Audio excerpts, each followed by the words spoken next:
특별히 오늘 말씀은 누가복음의 한 본문을 떼어서 예수님의 계산법이라는 제목으로 이 귀신 들린 자에 대한 우리가 믿지 않는 자들도 참 잘 아는 에피소드인데, 이 귀신이 이 돼지떼에 들어가서 이 수장되는 장면입니다.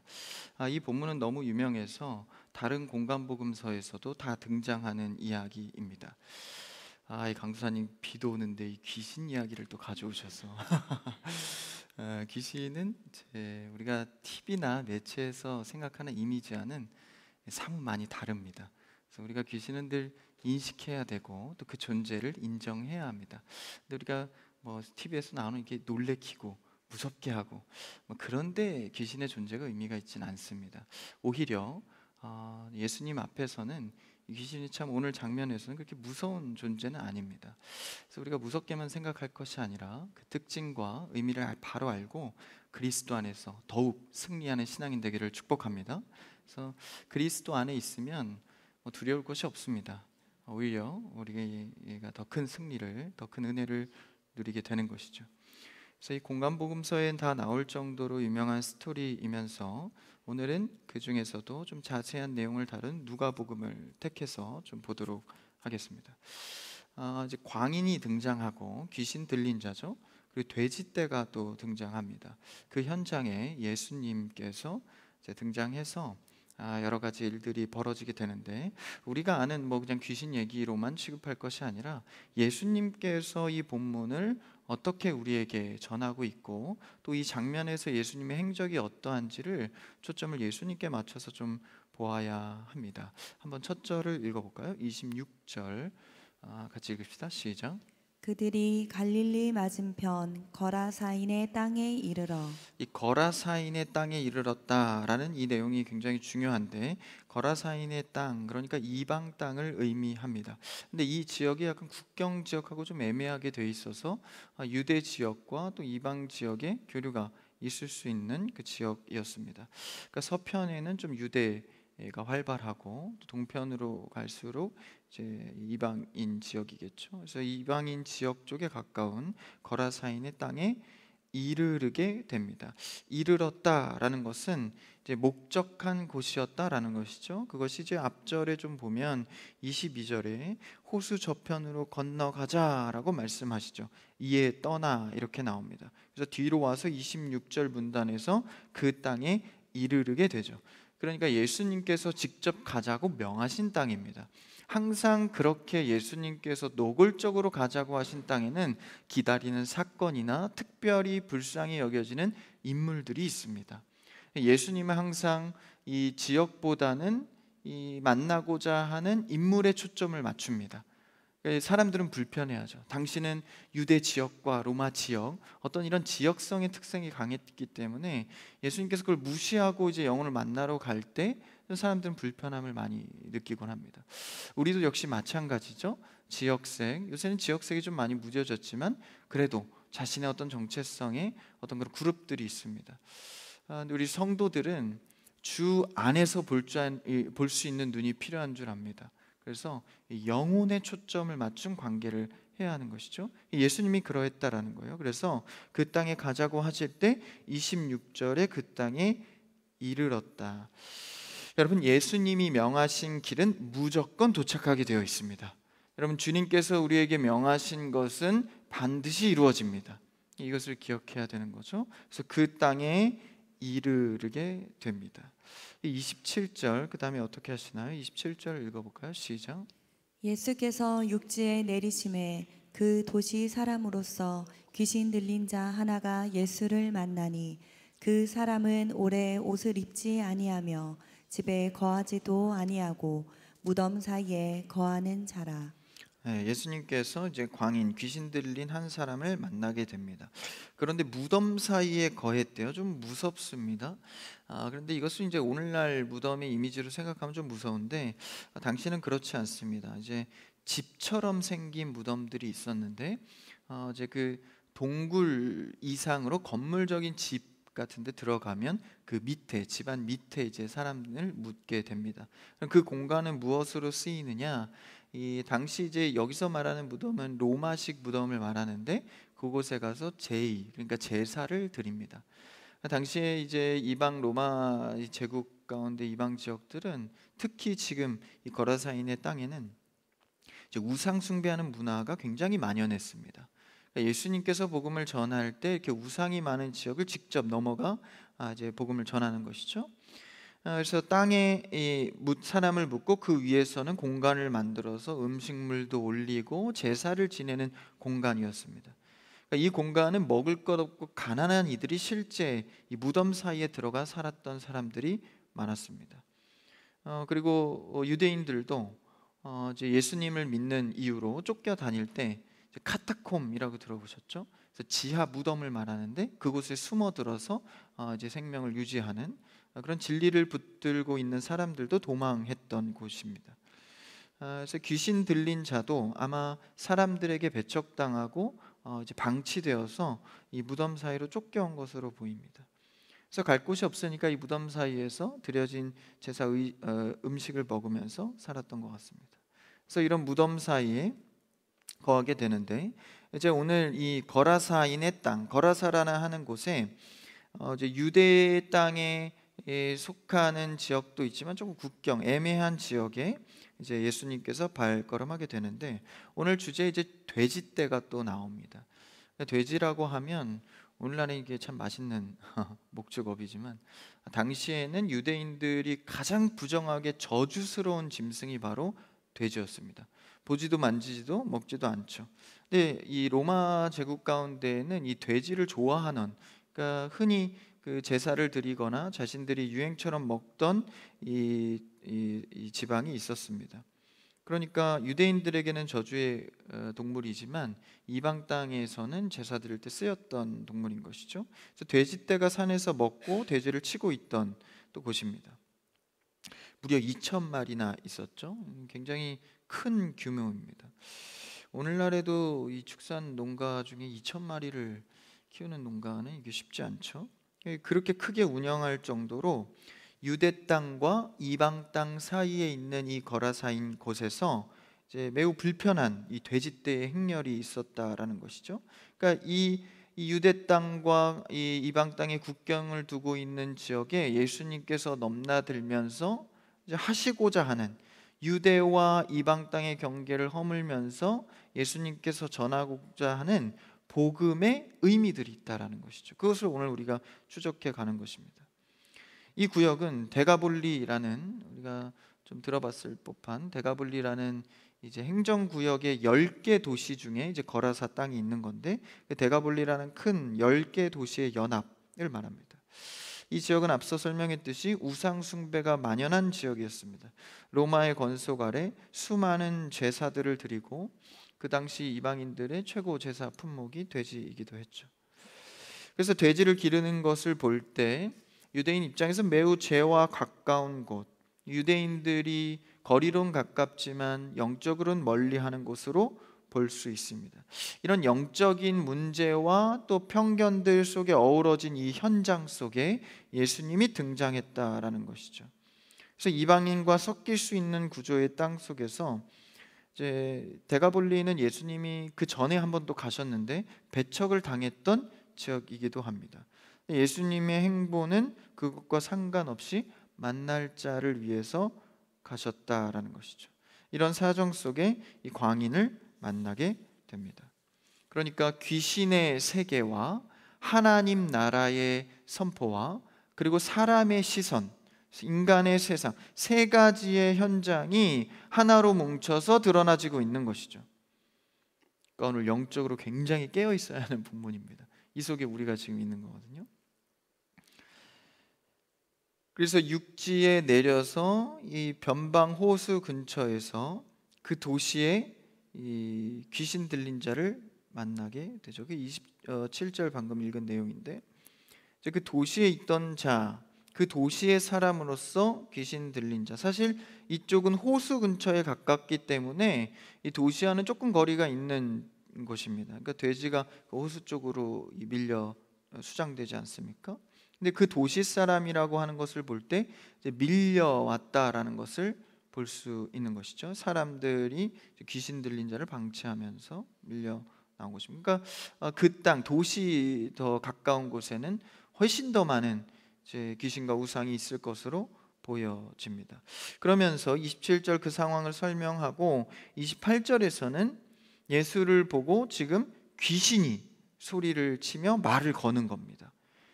이 놀랍게도 보통은 예수님이 귀신한테 부르짖고 꾸짖는데 오늘 본문에서는 먼저 귀신이 말을 겁니다. 28절 내용인데 제가 읽긴 좀 그렇잖아요. 귀신이니까. 여러분들이 한번 읽어 28절을 한번 읽어볼까요? 시작. 예수를 보고 부르짖으며 그 앞에 엎드려 큰 소리로 불러 이르되 지극히 높으신 하나님의 아들 예수여 당신이 나와 무슨 상관이 있나이까 당신께 구하노니 나를 괴롭게 하지 마옵소서 하니. 이렇게 읽으니까 별로 안 무섭죠, 귀신이. 귀신이 무서울 때는 28절을 읽으십시오. 그래서 귀신이 먼저 말을 걸면서 알아봅니다. 예수님께 말을 걸죠. 그러니까 여기서는 귀신이 먼저 예수님을 알아보고 이 귀신도 지식이 있습니다. 그래서 예수님은 창조주이기 때문에 알아보죠. 그러면서 귀신이 사정을 합니다. 근데 여기서 안다라는 것은 하나님의 아들인 것을 지식적으로 아는 거죠. 예수님을 알면 구원받는 것 아닌가? 근데 왜 귀신은 이렇게 배척당하는가? 여러분, 예수님을 안다고 구원받는 것이 아닙니다. 이것은 인식하는 것, 그러니까 지식적으로 안다라는 것이죠. 근데 우리가 예수님을 안다라고 말할 때는 어떤 알미죠? 예수님께 순종하고 인생을 드리고 주님을 섬기는 거. 이게 완전히 다릅니다. 이것을 관계적 알미다라고 말하죠. TV에서 본 사람을 그냥 지식적으로 안다 한다고 해서 관계가 있는 것은 아니죠. 귀신은 그런 지식적 알미입니다. 여러분, 예수 그리스도를 지식적으로 아는 것이 아니라 관계적으로 알아가는 여러분 되기를 축복합니다. 가까이 하여 그분과 동행하여 사는 삶. 근데 귀신은 그런 게 아니에요. 근데 잘 알고 있습니다. 그러면서 예수님께 부탁을 하죠. 나를 괴롭게 하지 마소서. 이런 관점에서 이 예수님을 바라볼 때 귀신은 어떤 관점입니까? 자신의 안위를 중심으로 예수님을 바라보는 거죠. 그러니까 예수님께 능력이 있고 창조주인 것, 하나님의 아들인 것 알면서도 그 중심은 그분께 있지 않고 자신의 안위의 관점이 있다라는 것이죠. 그러니까 그렇게 중심이 있으니까 예수님을 어떻게 대합니까? 영혼 생각, 하나님 나라에 대한 생각의 공감이 아니라 자기가 어떻게 하면 잘 살 수 있을까에 대한 생각으로 가득 차 있는 것이죠. 그러니까 우리도 어쩌면 이 귀신의 요청처럼 주님, 좀 제가 이렇게 돼야 되는데 제 안위를 생각하고 계신 겁니까? 이런 요청을 할 수 있다라는 것이죠. 여러분, 우리는 예수 그리스도를 지식적 알무로 대하고 있습니까? 아니면 관계적 알무로 내 안위를 넘어 하나님 나라와 영혼에 대한 생각에 공감하고 계십니까? 오늘 예수님은 그 초점에서 우리를 이 말씀 앞에 불러 세우십니다. 29절 그 다음 절을 읽어볼까요? 29절 성경책을 보시죠. 시작. 이는 예수께서 이미 더러운 귀신을 명하사 그 사람에게서 나오라 하셨습니다. 귀신이 가끔 그 사람을 붙잡음으로 그를 쇠사슬과 고랑에 매어 지켰으되 그 맨 것을 끊고 귀신에게 몰려 광야로 나갔더라. 이 귀신 들린 자에 대해서 어떤 대처를 할 수 있겠습니까? 세상은 그냥 붙잡아서 한 영혼에 대해서 외형적인 조치밖에 하지 못합니다. 쇠사슬로 묶고 혹은 방치하거나 무덤가로 내버려 버리고, 세상은 영원한 구원과 의미적 삶에 대해 어떤 대안도 주지 못합니다. 그저 묶어버리고 격리하고 물리적으로 막을 뿐이죠. 그들과 격리해서 조치했을 뿐 영적인 대책은 아무것도 없는 것이죠. 오늘날 더 어려운 것이 이런 귀신의 장난, 또 신앙적으로 방해를 하는 영역 속에서 이제 심리학적인 부분이 우리 안에 많이 들어와서 정신적인 문제인지 아니면 정말 귀신 들려서 이제 영적인 조치가 필요한 것인지를 더 알기 어려운 거죠. 정신병과요, 귀신 들린 것은 종이 한 장 차이입니다. 우리에게 뭐가 필요하죠? 분별이 필요합니다. 그래서 예전에는 멀쩡한 사람을 치료가 필요한데 귀신 들렸다 해서 막 매로 치고 막 그랬잖아요. 불과 몇 년 안 됩니다. 그러니까 영적인 분별력을 교회나 말씀 권한자 사역자들이 제대로 제시해주지 못하면 이런 오류를 범한다라는 것이죠. 그 세상에서는 그조차도 불가하여 그냥 쇠사슬로 묶고, 그렇죠? 영적인 분별이 필요합니다. 여러분, 우리 크리스찬 교회는 성경의 가치를 통한 명확한 분별력을 갖는 성도 되시기를 축복합니다. 그래서 항상 어디에서 찾아야 됩니까? 말씀으로 분별해야 합니다. 그러니까 성경의 가치를 잘 갖고 있는 자는요, 믿지 않는 자들과도 상식이 통합니다. 그러니까 불통되면 안 돼요. 예수님도 믿지 않는 자들에게 얼마나 탁월하게 가르치고 대화하십니까? 무조건 배타적이라고 해서 아무 소통도 안 하는 게 아니에요. 우리는 산속에 들어가 돌을 닦는 사람들이 아니라 세상 속에 빛과 소금의 역할을 감당하는 자들입니다. 그러니까 세상 사람들보다 더 탁월해야 돼요. 여러분, 성경적으로 분별하면 더 탁월한 줄 믿습니다. 그래서 우리는 귀신과 이 정신병에 대한 분별을 잘해야 하는 것이죠. 그래서 세상은 아무 조치도 하지 못합니다. 외형적인 조치밖에 하지 못하죠. 진짜 대안을 찾아내지 못합니다. 영적인 영원한 것에 대한 지식을 갖지 못한 것이죠. 더구나 이 귀신은요, 보니까 군대가 들어간 귀신이래요. 군대가 들어갔다. 사탄과 귀신은 다릅니다. 성경에서도 구분을 하고 있는데, 이 사탄은 이제 우두머리급들입니다. 그러니까 보통 단수로 표현을 하고, 이 귀신은 그 밑에 하급들이거든요. 그러니까 이제 복수로 보통 표현을 합니다. 여기서도 군대 귀신이었다라는 거예요. 레기온, 그러니까 이 로마 당시 군사 용어로 본다면 한 군단 정도의 규모입니다. 그러니까 한 5천 명, 6천 명 정도의 규모입니다. 그 귀신이 한 사람한테 들어간 거예요. 이 힘이, 영적인 힘이 얼마나 크겠습니까? 사람들이 맥을 못 추는 거죠. 쇠사슬로 묶어서 다 끊어버리는 겁니다. 이 사람의 인생은 또 어떻습니까? 개인적으로 얼마나 험악한 인생을 살았을까? 이 광인의 파워를 쇠사슬로도 막을 수 없었던 것이죠. 여러분, 영적인 힘은 인간 앞에 인간이 막을 수 없는, 참 사람이 나약함을, 연약함을 보게 되는 것이죠. 30절에 이렇게 말합니다. 그 다음 절 30절 읽어볼까요? 30절 시작. 예수께서 내 이름이 무엇이냐 물으신즉 이르되 군대라 하니 이는 많은 귀신이 들렸음이라. 군대라라고 하죠. 이 좋은 성경에는 풋노트 1번이 달려 있을 텐데 레기온 이렇게 되어 있죠. 그러니까 여단 규모, 그러니까 수천 명의 많은 귀신이 들린 겁니다. 그러면서 예수님께서 이것을 확인하고, 예수님이 몰라서 이걸 물으셨을까요? 정확한 확인을 하는 겁니다. 드러내시는 거죠. 그러니까 이렇게 드러내실 때는 항상 공중의 선포입니다. 그러니까 우리에게 전할 메시지가 있다라는 것이죠.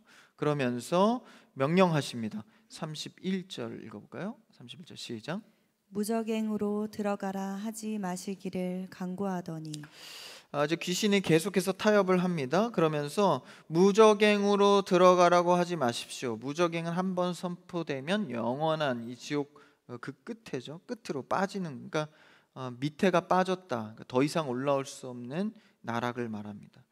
이곳에 가지 않기를 원합니다. 그래서 하나님의 아들이 선언을 해버리면 자신이 설 곳이 없는 거죠.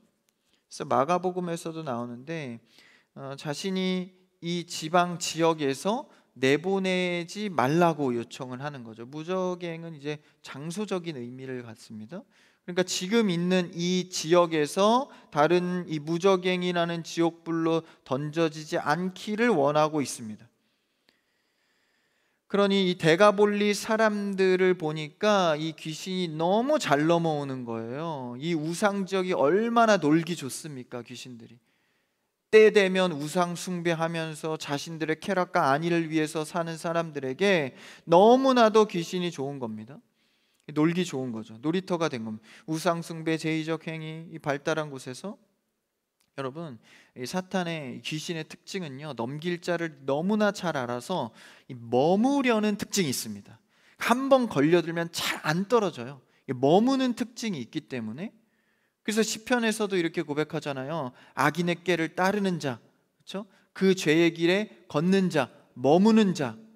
그러니까 이 어디에 거하는 것에 문제가 있는 거거든요. 그래서 너는 항상 주야로 여호와의 말씀을 즐거이 하라, 말씀에 거해라라고 명령하잖아요. 그러니까 이 귀신은 이곳을 떠나고 싶지 않은 거예요. 세상의 만몬의 신, 돈의 위력, 그래서 사탄이 역사하기가 아주 쉬운 거죠. 여러분, 이런 우상 숭배의 가장 큰 힘이 뭡니까? 돈의 논리입니다. 만몬의 신이라고도 하죠. 그 힘만 빌리면 이 귀신이 너무 쉬운 거예요. 다 넘어갑니다. 교회라고 예외일 리 없습니다. 다 넘어가. 돈 앞에 자유하기가 쉽지 않습니다. 그래서 데가볼리가 귀신이 놀기에는 최고의 도시인 거죠.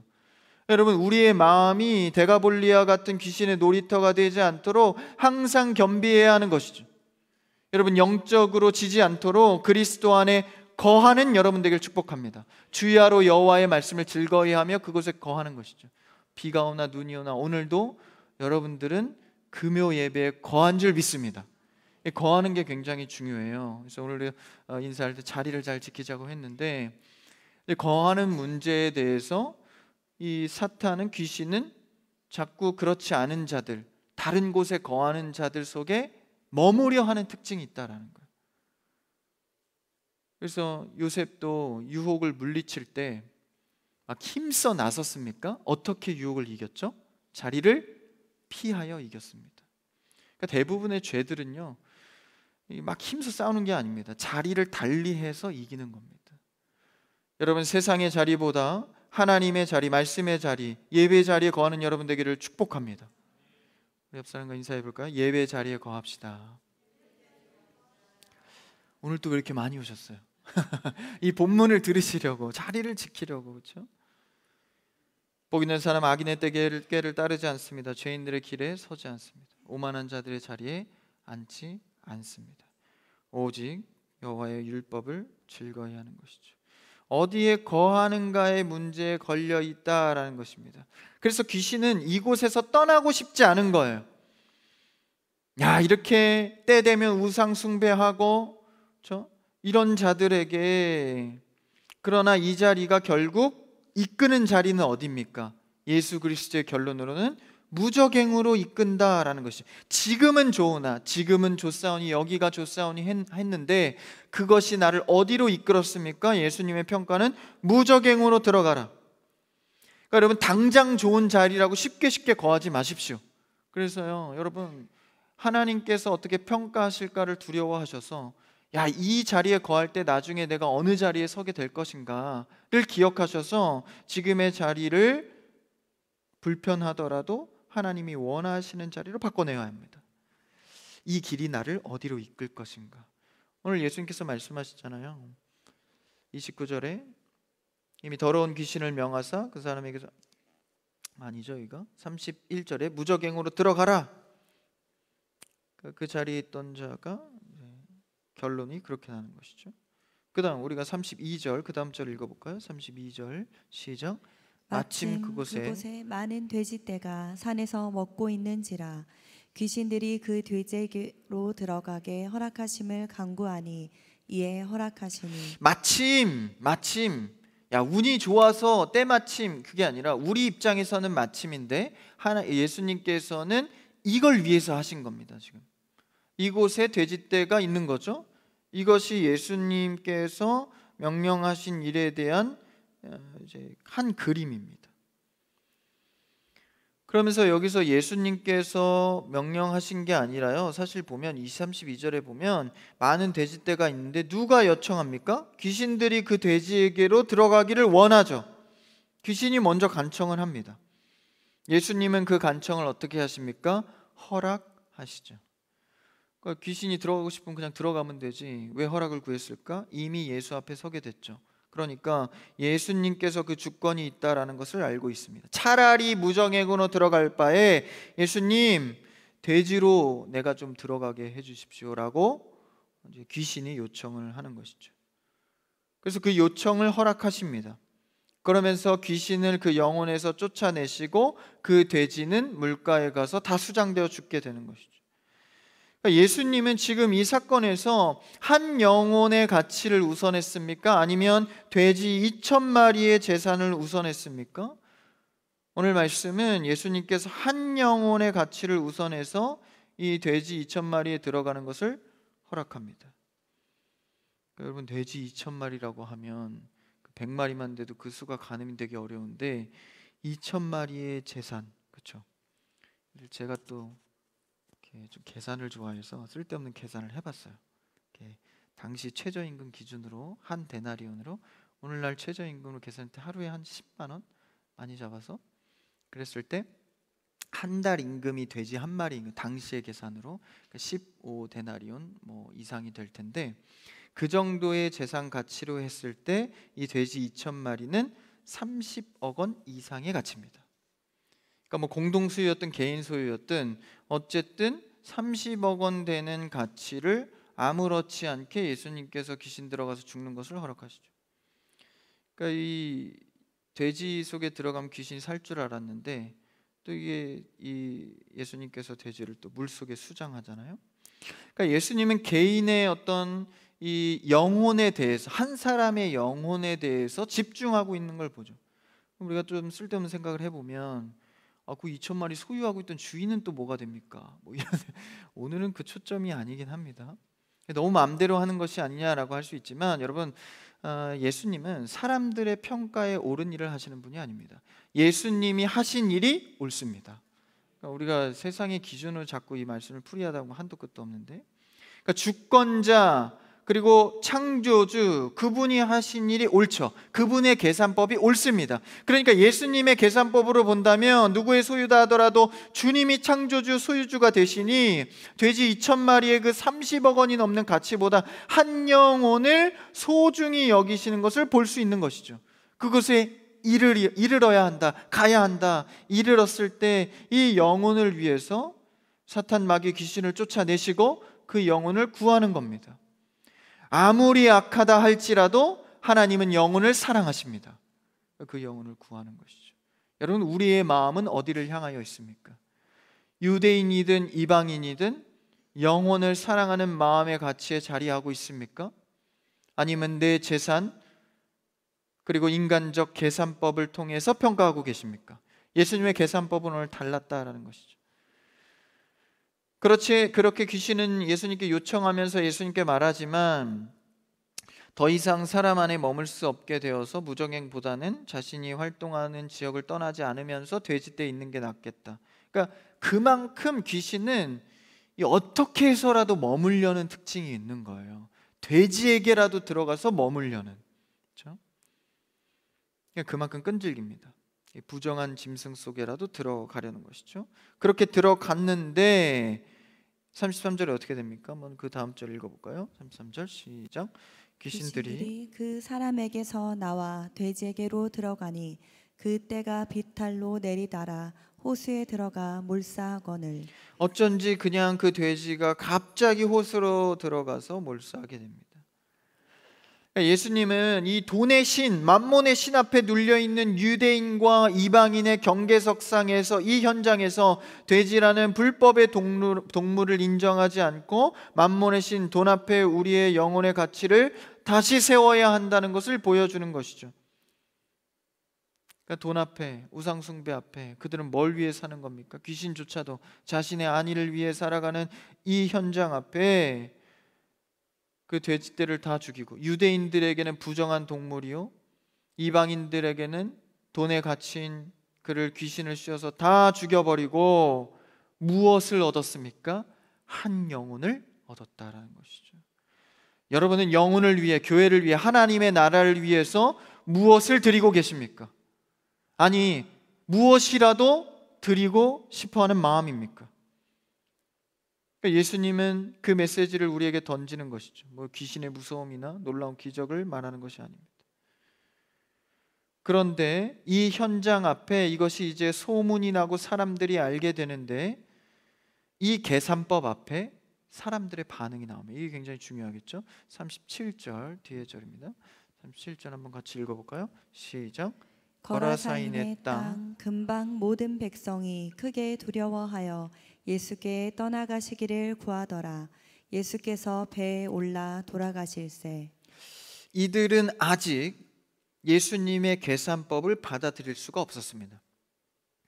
그들은 돈의 논리 그리고 자신의 안위를 생각했을 때 돼지 2천 마리를 아무렇지 않게 버려버릴 정도의 선생님, 또한 그 영혼을 구하기 위해서 이 서슴치 않는 이런 모습을 볼 때 영혼의 가치에 아직 눈뜨지 못한 자들은 예수님이 얼마나 불편하겠습니까? 그래서 예수님을 너무 놀라면서 두려워하면서 따르는 게 아니라 예수님을 떠나 가라고 하십니다. 그러니까 여러분, 우리의 마음에 맞지 않고 세상의 평가에 맞지 않으면 때로는 우리가 예수님을 가라 할 수도 있다라는 것이죠. 그런데 여기서 놀라운 점은 37절에 보면 땅 근방에 모든 백성이 그러했다라는 것입니다. 한 사람도 깨어있는 자가 없었다라는 것이죠. 여러분, 이처럼 예수를 따르는 데에서 말씀 앞에 깨어있는 자가 쉽지 않다라는 것입니다. 여러분, 이곳에 모인 예배당에 거하는 여러분들은 깨어 예수님을 진정으로 따를 수 있는 여러분 되기를 축복합니다. 모든 백성이 그러한다 할지라도, 모든 대세가 그러한다 할지라도, 모든 대세가 경제적 손실이 있다 할지라도 그 두려움이 무서워 떨며 예수를 배척하는 것이 아니라 예수를 진정으로 나의 주인으로 따를 수 있는 여러분 되기를 바랍니다. 그의 계산법 앞에 모두 다 두려워 영적인 위축, 영혼을 보지 않고 자신의 안위 속에 예수를 가라 하죠. 그런데 여기서 하나의 한 가지 반전은요, 그 다음 절에 이 귀신 나간 그 광인 있지 않습니까? 이제 귀신이 나가고 정상인으로 돌아왔을 텐데 그의 반응은 조금 달랐습니다. 38절 그 다음 절 읽어볼까요? 시작. 귀신 나간 사람이 함께 있기를 구하였으나 예수께서 그를 보내시며 이르시되 38절에 보니까 예수님을 경험하고 그래도 은혜 받은 자가 뭐라고 말하죠? 귀신 나간 사람이 함께 있기를 구하였다. 그러니까 여기서 그 광인이라고 그냥 표현하지 않고 귀신 나간 사람, 다시 말하면 그걸 경험한, 직접 경험한 사람의 반응은 함께 있기를 구했다. 예수님을 따르기 원했다는 것이죠. 얼마나 기특합니까? 우리가 보기에도 너무 기특하고 대견해서 야, 그래, 네가 돌아왔구나, 나와 함께 가자라고도 할 수 있겠죠. 그리고 전에 보면 그런 경우들도 많았습니다. 그런데 이곳에서는 그렇게 감동적인 스토리로 끝나는 것이 아니라 오지 말라고 하죠. 그렇게 하지 말라고 하십니다. 그러니까 이것은요, 이 광인이 예수님께서 원하는 길을 가고자 한 게 아니라 자신이 이거 은혜가 넘치니까 조금 너무 앞서간 겁니다. 야, 내가 이렇게 예수님을 경험하고 진짜 놀라운 일을, 내 인생은 최악이었는데 그 수천 명의 군대 귀신으로부터 야, 자유해졌다. 예수님, 예수님 따를게요. 무엇이든지 할게요. 내가 앞장서서 예수님 괴롭히면 내가 다 무찌르겠습니다. 뭐 이런 열의로 지금 따라 나선 거죠. 뜻밖에도 예수님께서는 그를 보내십니다. 그러니까 나를 따르게 하지 않고 오히려 돌려 보내시죠. 그러니까 사실 어떻게 보면요, 이 은혜를 경험한 광인이나 그것을 보고 두려워했던 예수님을 가라 했던 모든 백성들이나 둘 다 어찌 보면 예수님의 포커스와는 맞지 않았습니다. 그럼 우리는 이제 예수님의 말씀을 들어야겠죠. 그 다음 절 39절을 한번 읽어봅시다. 보내시며 뭐라고 하시나요? 시작. 집으로 돌아가 하나님이 내게 어떻게 큰 일을 행하셨는지를 말하라 안식이요? 네. 하시니 그가 가서 예수께서 자기에게 어떻게 큰 일을 행하셨는지를 온 성내에 전파하니라. 그러니까 지금 예수님을 경험해서 흥분한 그가 예수님 따라서 내가 무슨 일이든 하겠습니다 라고 따라 나섰지만, 예수님께서는 너의 할 일이 그것이 아니라 너의 그 간증을 통해서 너가 사는 그곳에 가서 전하라 라는 것이죠. 귀신 들린 사람을 모든 백성들은 방치하거나 격리하거나 쇠사슬을 묶는 것에 집중했습니다. 그러나 귀신 나간 사람은 주님을 영접하고 주님을 따르겠다고 했습니다. 그러나 이때 예수님은 더 명확한 가르침을 주는 것이죠. 여러분, 우리는 때로 은혜 받았고 간증이 있다고 해서 그냥 내가 원하는 식대로 신앙생활하고 좋은 게 좋은 거라고 내가 원하는 대로 흥분해서 신앙생활할 때가 있습니다. 그런데 여러분, 우리는 그럴수록 더 잠잠히 그리스도의 말씀을 따라야 합니다. 여러분, 신앙의 은혜가 올라올 때 좀 흥분해서 조금 마음이 앞설 때가 있습니다. 여러분, 그럴 때일수록 더 잠잠히 그리스도의 말씀을 들어봐야 합니다. 그래서 막 어떤 수련회나 급작스럽게 나온 예배, 멀리 예수님을 떠나 있다가요, 갑자기 만나면 기도도 잘 되거든요. 눈물도 막 흐르고. 그때 조심해야 합니다. 은혜 많이 받았을 때 흥분해서 내 생각에 빠지지 않도록. 그때 예수님의 말씀을 집중하니까 사람을 살리고 내가 영혼에 집중했던 너도 그런 극률한 영혼들을 위해서 가서 이 전하라라는 것이죠. 예수님의 표본을 보여주셨던 것처럼 말이죠. 그래서 우리가 은혜 받고 충만하면 뭐든지 다 할 수 있을 것 같고 다 될 수 있을 것 같지만 현실의 문제의 자리에 와서 승리하는 것이 더 중요하다는 사명을 주는 것이죠. 여러분, 우리는 복음을 맡은 자로서 가장 먼저 중요한 것은요, 그리스도께 사명받은 내 자리, 내 가정, 내 직장, 보내어진 자리, 그곳에서 하나님의 복음의 사명을 감당할 수 있는 여러분 되기를 축복합니다. 여러분, 너무 특별한 것만 생각하지 마십시오. 어디 오지에 가서 사명을 전하고 복음을 전하고 필요합니다. 근데 여러분, 우리는 먼저요, 정말 특별한 것을 나를 복음에 먼저 맡은 자로서 각자의 가정과 지역에 부르셨다는 사실입니다. 예수님은 이미 우리에게 정해진 환경, 정해진 가정, 이곳에 가서 전하라 하십니다. 여러분, 우리에게 특별하고 놀라운 일은요, 일상의 선교지입니다. 여러분이 거하는 일상의 선교지에서 그리스도의 사명을 맡은 자로서 여러분이 받은 은혜, 간증, 복음을 전할 수 있는 여러분이 되기를 주님의 이름으로 축복합니다. 사탄의 권세 아래 있는 도시 속에서, 이런 거라사인이 거하는 이곳에서 예수님과 같이 우리가 믿음과 영혼의, 그리고 영혼을 사랑하는 계산법으로 그 원리 속에서 가장 소중한 생명을 위한 여러분 삶을 사는 여러분 되기를 주님의 이름으로 축복합니다. 그래서 오늘 그리스도를 참으로 따르는 일은 영혼을 사랑하는 일에 거하는 일입니다. 예수님을 따라다니면서 좋은 거 경험하고 기적 보면서 좋아하는 게 아니라요, 영혼이 기다리는 곳, 불쌍한 영혼을 위해서 갈 수 있는 곳, 그곳이 내가 가는 사명지입니다. 오늘도 여러분 수많은 돌아오지 못하는 가정과 주변 이웃을 위해서 얼마나 많이 고민하고 기도하십니까? 오늘 이 밤 그리스도의 능력을 붙들어서 그리스도의 사랑의 계산법으로 그들을 위해 기도하는 이 밤 되기를 바랍니다. 그래서 오늘 귀신을 쫓고 사탄을 쫓는 예수 그리스도의 능력처럼 영혼을 위해서라면 그리스도와 함께 따르며 그 능력 가운데 살아가시는 여러분 되시기를 주님의 이름으로 축복합니다.